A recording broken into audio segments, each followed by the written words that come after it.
Hello, everyone. It's great to be here with you. So we've come to the midway point of our program. And Paul, I was wondering if you could give us a quick refresher on what Invesco QQQ is. Sure. So I'm sure many of you have heard or have invested in QQQ in the past. Last week, your very own ETF expert, Eric Balchunas, referred to it as the eighth wonder of the world. And I think that has to come down to its performance and its very simplistic methodology. So Invesco QQQ replicates the NASDAQ 100 index, which invests in the 100 largest non-financial companies listed on the NASDAQ stock exchange. It market cap weights them. So very simple, very straightforward, even more simple and basic than the S&P 500, which has a committee approach to choosing the constituents.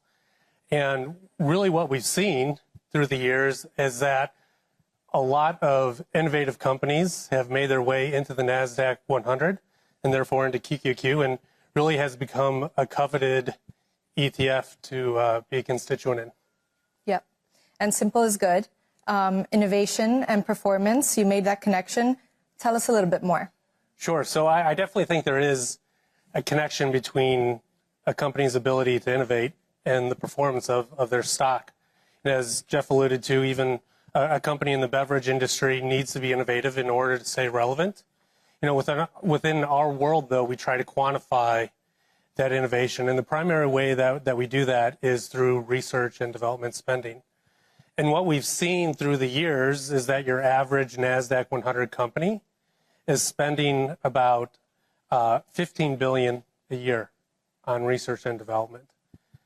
So to put that in more relative terms, your average S&P 500 company is spending about $10 billion a year on research and development, so about a 50% lift.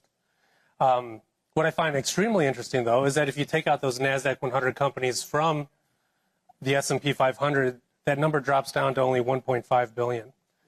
So you get a 10x multiplier on research and development spending there from these NASDAQ 100 companies.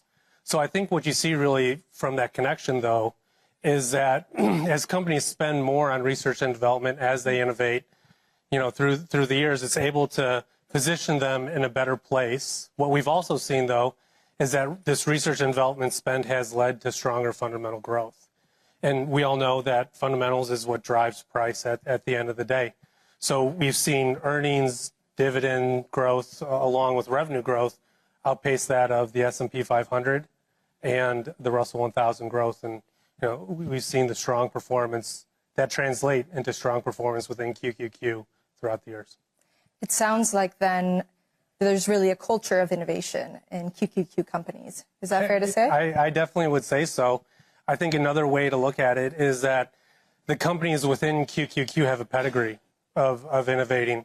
And I really attribute that to the fantastic work that NASDAQ has done to attract new companies or companies that are going to be going public to list on their exchange. I mean, if you think about it, if you're a young executive, perhaps more technologically focused, doesn't have to be classified as a tech company, but more technologically focused, and you walk through the halls of NASDAQ market site and you see the pictures of, you know, Steve Jobs and Jeff Bezos. Mm-hmm. Do you want to be included in that era? Hopefully someday, of course you do.